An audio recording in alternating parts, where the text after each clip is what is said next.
Fonds de dotation Le Triomphe du Cœur est heureux de vous présenter Génération CQZ.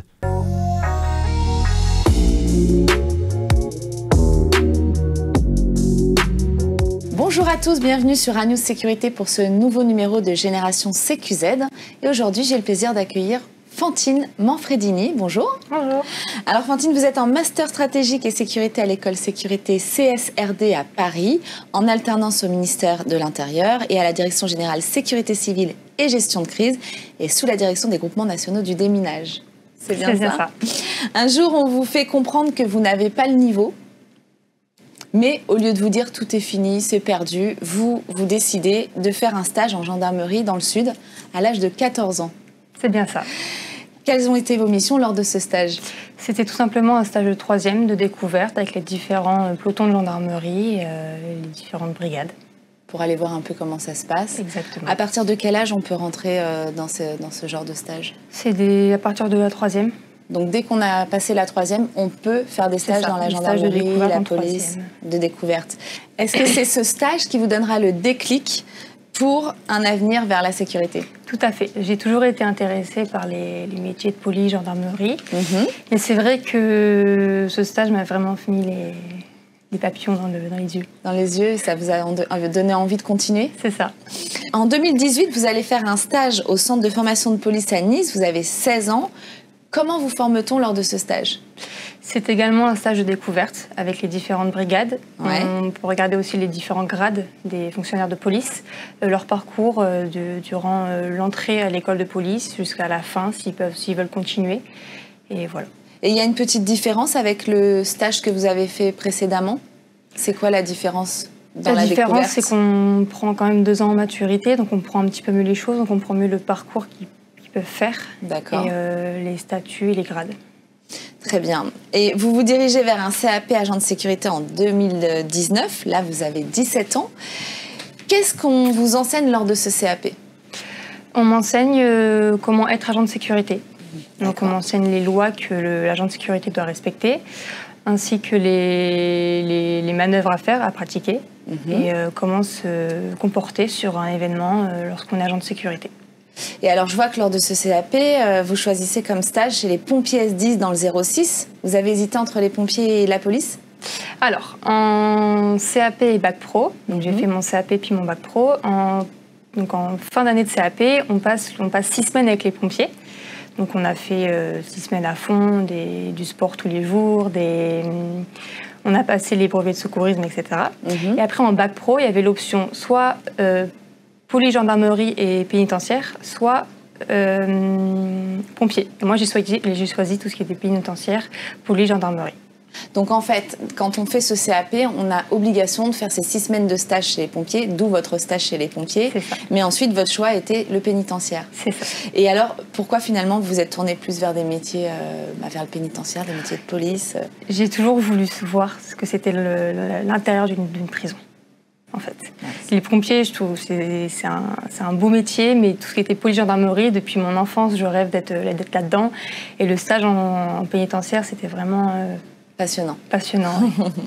En 2022, vous étiez en BTS MOS, comme beaucoup d'élèves, dans le milieu de la sécurité. Et là, vous ne validez pas le BTS. Non. Alors, qu'est-ce qui s'est passé? Vous êtes rentré en bachelor responsable unité opérationnelle de la sécurité. Mais à côté de ça, vous m'avez expliqué avoir validé 2 examens en même temps la même année. C'est ça. Alors en 2022, j'ai pas validé mon BTS, mais j'avais déjà signé dans mon école, donc j'étais sur Cannes, j'ai déjà signé mon école sur Paris pour rentrer en bachelor, responsabilité opérationnelle de la sécurité, et j'avais également mon entreprise qui est Vie Paris, donc au parc d'exposition à Porte de Versailles.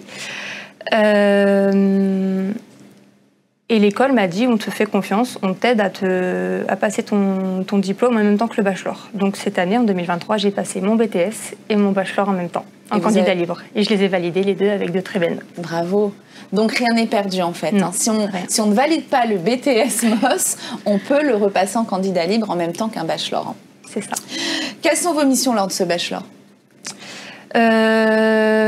On connaît en fait toutes les différentes managements, mais plus approfondies dans la sécurité à haut niveau. D'accord. Et y a-t-il une alternance lorsqu'on passe un bachelor? C'est optionnel. Ça dépend. On n'est pas obligé. On n'est pas obligé. Moi, j'ai préféré l'alternance pour me faire plus plus d'expérience professionnelle, et que c'est beaucoup plus intéressant et le temps passe beaucoup plus rapidement en étant en alternance. Et l'ayant vécu aujourd'hui, vous conseillerez à un bachelor de faire une alternance ou pas? Oui, c'est toujours mieux d'avoir un pied dedans et d'aller voir un peu en fait, ce qu'on apprend à l'école, on le voit en entreprise. Donc on fait rapidement le lien en fait, et c'est beaucoup plus intéressant. C'est ça. Il existe différents bachelors? Alors oui, il existe le bachelor cybersécurité. Parce que nous, dans notre bachelor, on a des cours de cybersécurité, mais c'est vraiment c'est partiel. Donc vous n'avez pas le bachelor sécurité, d'accord. Et nous, c'est il y a donc la cybersécurité, et il y a la licence pro, sécurité des biens et des personnes, qui s'accentue par contre plus sur tout ce qui est côté juridique. D'accord. Voilà. Et aujourd'hui, vous avez 21 ans, vous êtes en master stratégique et sécurité alternance du ministère de l'Intérieur. Bravo, c'est un beau parcours. Donc, il faut s'accrocher. Il ne faut jamais penser qu'on n'a pas le niveau et se mettre dans une case. Il faut y aller. Quelle théorie on vous apprend lors de ce master? Alors, c'est pareil, c'est tout ce qui est dans la stratégie de management, donc qui est encore beaucoup plus poussée. Et là, c'est le début, donc vous ne savez pas encore trop ce que vous allez apprendre. Pas encore eu ma rentrée. Et quelles vont être vos missions au ministère de l'Intérieur alors, pour le ministère de l'Intérieur, ça va être du pilotage du système de management, de l'environnement du travail et de la prévention. Voilà. Qu'est-ce qu'on peut vous souhaiter pour l'avenir? Valider mon master avec de très belles notes, comme j'ai continué à avoir. Et aller vers un métier de... Vous visez quelque chose ou pas du tout?